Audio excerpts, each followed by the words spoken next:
સુરતના માંડવીમાં ધર્માંતરણ મામલે વધુ એક શિક્ષકની ધરપકડ કરવામાં આવી। રાકેશ વસાવા નામના આ શિક્ષકને ઝડપી વધુ તપાસ હાથ ધરવામાં આવી છે, જ્યાં ખાનગી શાળામાં અંગ્રેજી શિક્ષક તરીકે તે ફરજ બજાવતો હતો। ધર્માંતરણના માસ્ટર માઇન્ડ રામજી ચૌધરીનો તે ખૂબ જ ખાસ મનાય છે। ધર્માંતરણ માટે આવતા ફંડ અને ખર્ચનો તમામ હિસાબ તે રાખતો હતો। કોનું ધર્માંતરણ કોની પાસે કરાવવું તે જવાબદારી આ આરોપી નિભાવતો હતો। એક સાથે 20 લોકોના ધર્માંતરણમાં આરોપીની સંડોવણી બહાર આવી છે। માંડવી ધર્માંતરણ કેસમાં અત્યાર સુધીમાં 4 શિક્ષક, એક તબીબની ધરપકડ થઈ છે।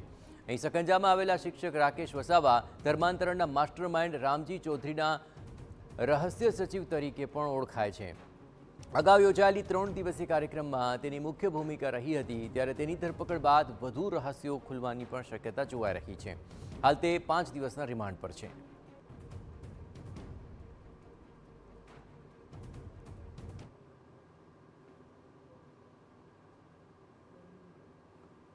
તો રાકેશ વસાવા નામના આ શિક્ષકને ઝડપી લેવામાં આવ્યો છે અને હવે તેની પૂછપરછની અંદર મહત્વપૂર્ણ ખુલાસા થઈ શકે છે।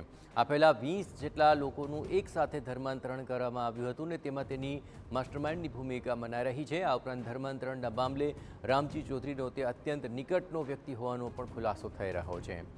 આખરે ધર્માંતરણનું ફંડ ક્યાં વાપરવામાં આવનાર છે, ધર્માંતરણ કોની પાસે કરાવવામાં આવનાર છે, આ તમામ બાબતોની જવાબદારી રાકેશ વસાવા નિભાવતો હતો અને આશંકાઓને લઈને તેની ધરપકડ કરી હવે તેને રિમાન્ડ પર મોકલવામાં આવ્યો છે અને તેની પૂછપરછની અંદર હજુ પણ મોટા ખુલાસા થઈ શકે છે। આ આખા મામલામાં અત્યાર સુધીમાં 4 શિક્ષકોની સંડોવણી ખુલી છે। આ ઉપરાંત એક તબીબને પણ આ મામલે પકડવામાં આવ્યા છે અને તે તમામની પૂછપરછને આધારે આગામી દિવસોની અંદર હજુ પણ મોટા ઘટસ્ફોટ થાય તેવી શક્યતા જોવાઈ રહી છે।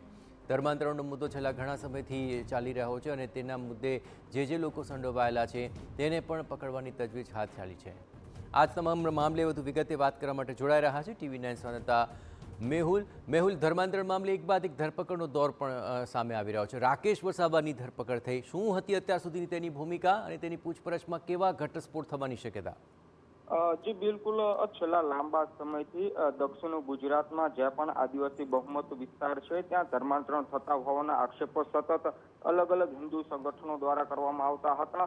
જે આક્ષેપો લઈને પોલીસ દ્વારા તપાસ હાથ ધરવામાં આવી હતી, ત્યારે માંડવી પોલીસે થોડા દિવસ અગાઉ આ ધર્માંતરણના રેકેટનો પર્દાફાશ કર્યો હતો। એક માંડવી તાલુકાની એક સરકારી શાળાના મુખ્ય શિક્ષકની ધરપકડ કરી હતી અને તેની પૂછતાછમાં એક પછી એક નામ ખુલવા લાગ્યા છે। ત્યારે વધુ એક ખાનગી શાળામાં ફરજ બજાવતા એક શિક્ષકની ધરપકડ કરવામાં આવી છે। આ શિક્ષકનું નામ રાકેશ વસાવા હોવાનું સામે આવ્યું છે। તે ધર્માંતરણ માટે આવતા ફંડ, ફાળો, ખર્ચનો તમામ હિસાબ રાખતો હતો અને આ ધર્માંતરણનો જે માસ્ટર માઇન્ડ રામજી ચૌધરી છે તેનો ખાસ માણસ હતો। ત્યારે પોલીસ દ્વારા અત્યાર સુધીમાં 5 જેટલા લોકોની આ ધર્માંતરણ રેકેટમાં ધરપકડ કરવામાં આવી છે। ઊંડાણપૂર્વક તપાસ હાથ ધરવામાં આવી રહી છે। જે રીતે આદિવાસી વિસ્તારમાં જે અન્ય ધર્મના લોકો છે તે લલચાવી ફોસલાવી જે આદિવાસીઓનું ધર્માંતરણ કરી રહ્યા છે તે ખૂબ જ એક ચિંતાનો વિષય છે। ત્યારે હાલ તમામ દિશામાં પોલીસ તપાસ હાથ ધરી રહી છે। હાલ તો સુરત જિલ્લા પોલીસ વડા રાજેશ ગઢિયાએ સમગ્ર કેસની તપાસ જે સુરત ગ્રામ્ય ડીવાયએસપી છે BK વનાર તેને સોંપવામાં આવી છે। તેઓ દ્વારા હાલ તપાસનો ધમધમાટ યથાવત રખાયો છે।